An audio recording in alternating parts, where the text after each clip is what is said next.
Whoa. Whoa, look at this.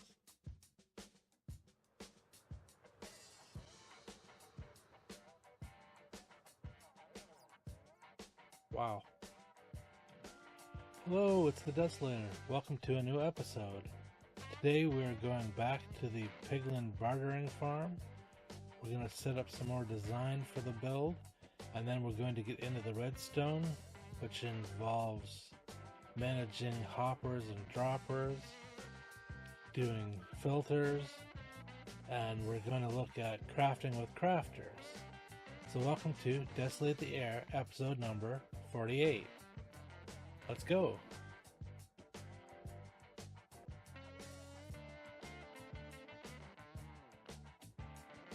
So I did a little bit of building off camera, and this is what I have so far, and we're going to put some more details into it. One thing I'll note is there is a bit of black stone stairs there and on all the other similar bits, and we haven't changed the inside at all. We have these. I'll show you how to build these braziers on top, and we have this as our outline, our outer rim, and here are the blackstone stairs. First detail we're going to add is mangrove fences as a detail to these bottom columns. There's 5 of them on each corner, twice, so that's 10. You can see what our next step is. First we'll finish off with our fences, and I have 1 extra. Now, you can see we have iron bars on the other ones, and they're just going to fill in this gap here so that it stands out better.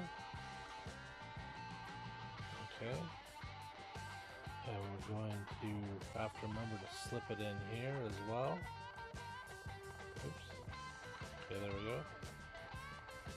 Then we have to do the same thing the other side. You can see the detail here at the bottom. And we've got these braziers. There's a lot going on here. So we'll put these in. And those were just the ones that we were short. Okay, and 1 set more. Those are also 5. Okay, looking good.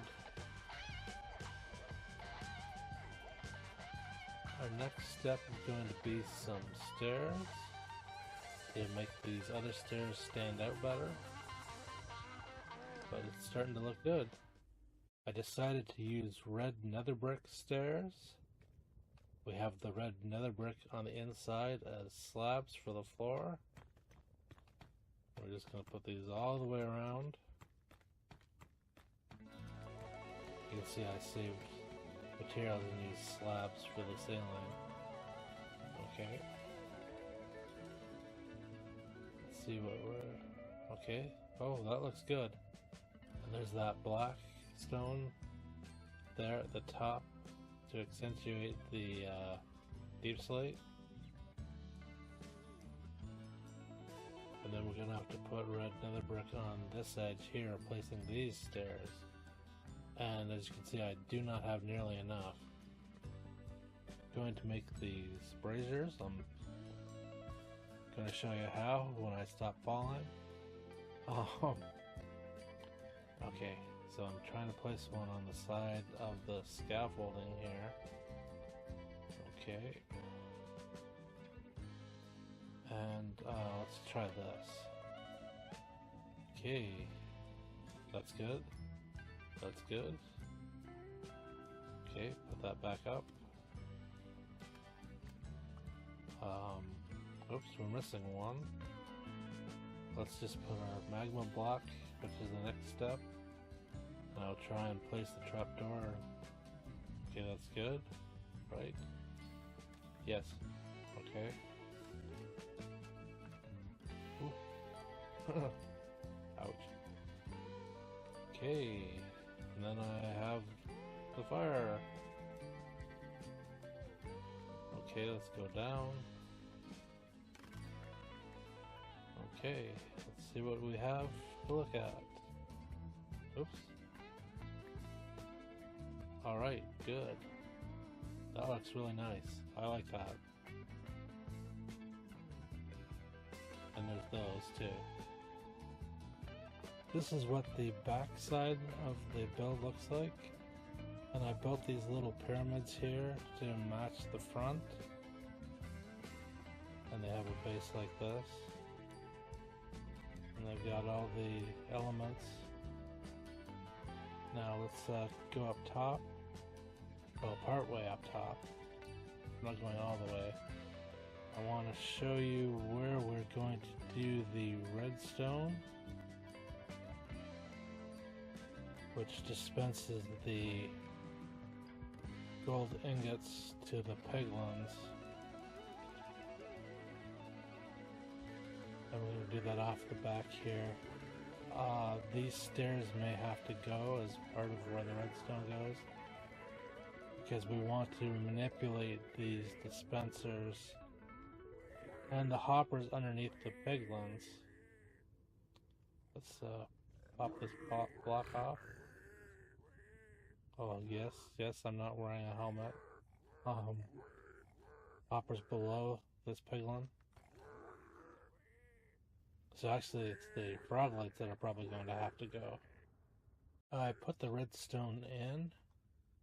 Our gold ingots are going to drop down into this hopper minecart. I have not set that up yet. This lever here right now makes the minecart go back and forth. If I turn it on and then off again, it goes once and then back, which puts 2 ingots in each dispenser. Now we have 2 redstone dust coming out of the dispenser and a torch underneath.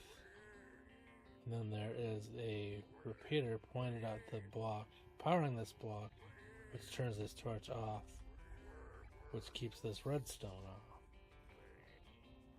And we have a trail back and forth, and we've done this for every one of the dispensers, droppers. I went cheap and made droppers. This is an Etho hopper clock. It's also tileable thanks to Izuma from Hermitcraft. Etho is also on Hermitcraft. Now how this works is you have 2 sticky pistons. It does not work with regular pistons. There's a redstone block which blocks this hopper. And we have, in this case, 33 spruce buttons, which tells the clock how long to stay on or off. And it's on that amount of time and off that amount of time. We have comparators pointing out of the hoppers into a block, the redstone torch and the redstone torch. So when this goes off, when the comparator turns on, this torch goes off, this torch goes on, the piston goes.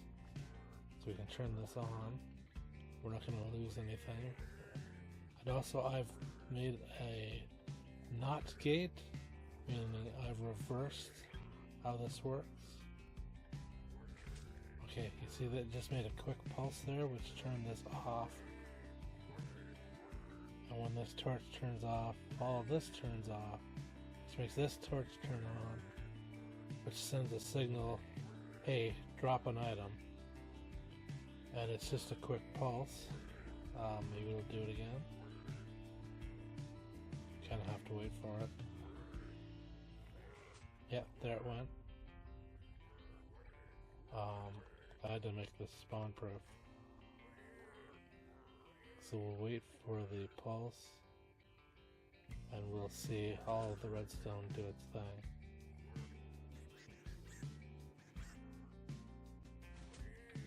Okay, there it went. Yeah, pretty quick, you miss it. Okay, we're all spawn proof back here now. And the redstone just went. And this turns off the hoppers. Or well, this specific hopper. The items will continue to move, but then once it makes another flip, they stay. Once they're in here, this lever says keep the items, and then none of this would go off. Now I've run a few tests. The amount of time you want between each pulse is supposed to be enough that the piglin can admire the gold ingot and drop whatever it's going to barter for that ingot. And this one came up short for some reason, I'm not sure. I was missing the one chest that I'm pointing at right now. So the piglin may have pocketed the gold for themselves.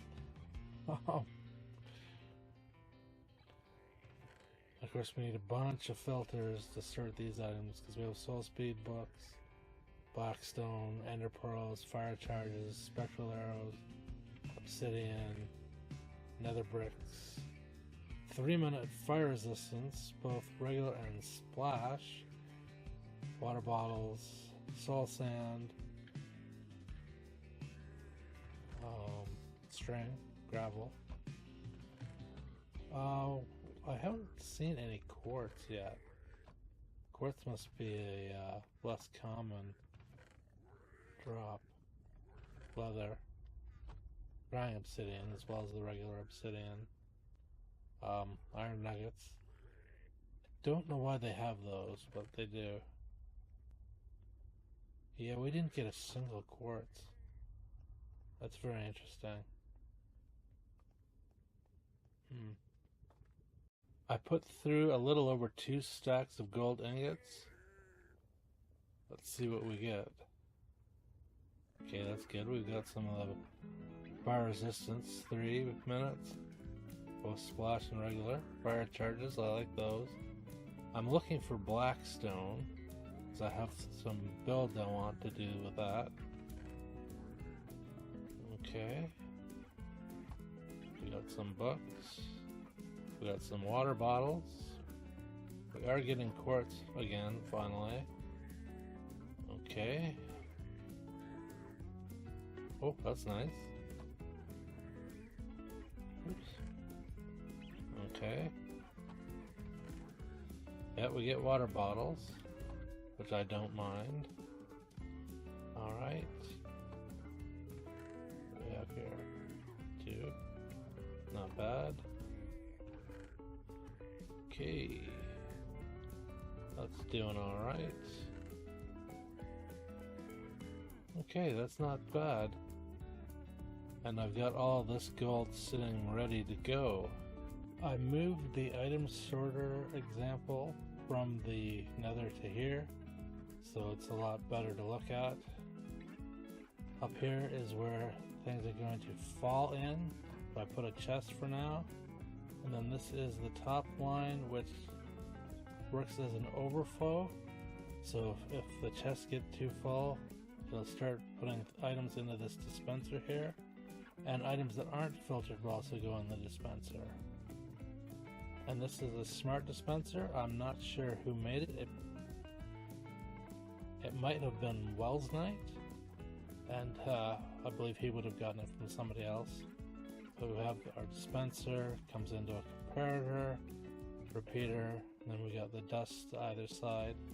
There's a repeater here into a block.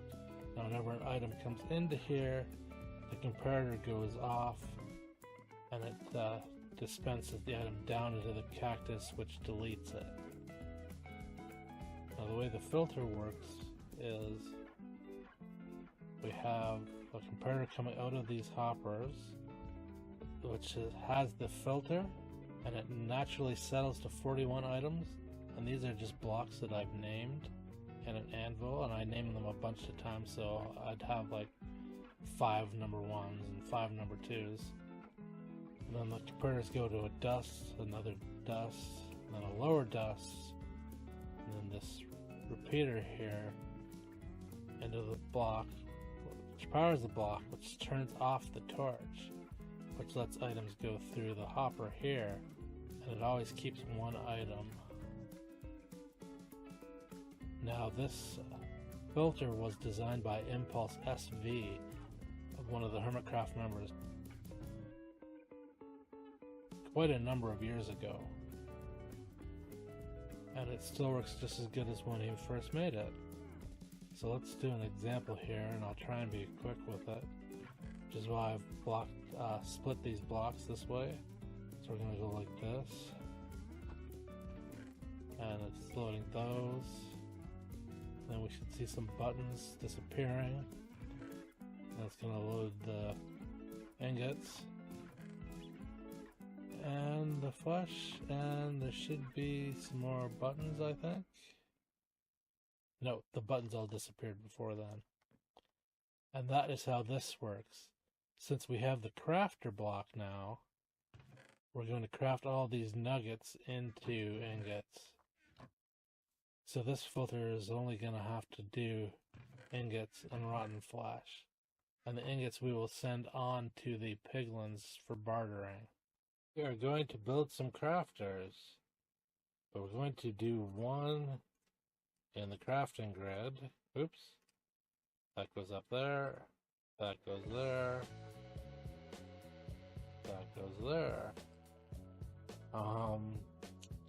Too many items.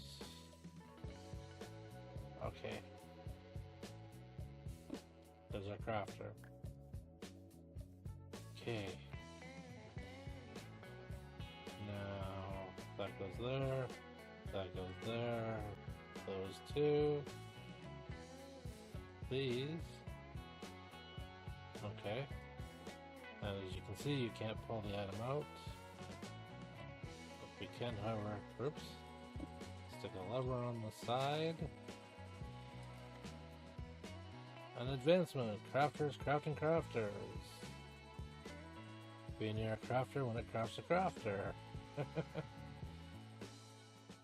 Okay. Now we have a second one. Here is how you make a crafter control another crafter to only create an item when there are all 9 slots of the crafter filled. So we have our crafter that we want to spit out the item. We take a comparator out from that into a solid block, the redstone dust, or a repeater to another solid block. So when this gets power, it powers the block, it powers the redstone. This repeater powers this block, which powers the crafter. Then we compare that to the results of this comparator coming out of this crafter with all 9 slots filled. Now this hopper can be on the face it's on, the top, or the side here. Or you could have a dispenser pushing items into it from the bottom if you needed to. So then if we take 9 bone meal, oops, and we put that in, and we wait, okay, it spits out a block. And we do the same thing. We put that in and we watch the crafter. When it hits 9, it produces the block. This should not produce anything other than when all 9 slots are filled. We could take emeralds, do the same thing. Okay, and this is only powered when it's full. So if we put iron in here, we won't get weighted pressure plates, we won't get trapdoors, we won't get full doors, we'll only get iron blocks out. And we can use this to put iron nuggets in to make iron ingots. Then we can take the iron ingots and make them, or the gold ingots, and turn them into gold blocks. And that's what we're going to do to automate the farm in the nether for the bartering. And I won't bother showing you that because it's pretty much just placing the blocks in. In this case, this crafter would point down so that I could drop items onto a spider web, which will make the items sink in a specific spot to get picked up by a hopper down a number of blocks below. Thank you, Chris M. Gaming, for 9-item crafting. So this is what our final build looks like. When I was coming on to set up this shot, I got distracted, and I came back to the window, and I'm like, what's this horror movie going on? So I guess that's a good indication of what I feel the build is like. I hope you enjoy it as well, so that you think I've done a good job. I'd like to thank you for watching. I hope you had fun. I did. If you did, please click the like button and subscribe. Leave a comment if you want to. All of those things help my channel. And I will see you next time. Bye-bye.